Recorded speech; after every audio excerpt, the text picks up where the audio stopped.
Let's make a soft, moist, and delicious carrot cake in just a few easy steps. Start by gathering all your ingredients. Ingredients: 2 cups grated carrots, 1.5 cups all purpose flour, 1 teaspoon baking soda, 1 teaspoon cinnamon, half teaspoon nutmeg, half teaspoon salt, 2 large eggs, 3/4 cup brown sugar, 1/2 cup vegetable oil, 1 teaspoon vanilla extract, 1/2 cup chopped walnuts, optional. In a large bowl, whisk together eggs, brown sugar, oil, and vanilla. Now fold in the grated carrots. In a separate bowl, sift together the flour, baking soda, cinnamon, nutmeg, and salt. Gently mix the dry ingredients into the wet until just combined. Add nuts if using.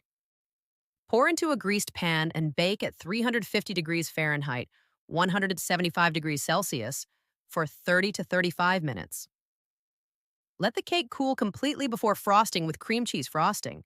Slice, serve, and enjoy your homemade carrot cake. Don't forget to like, share, and subscribe for more sweet recipes.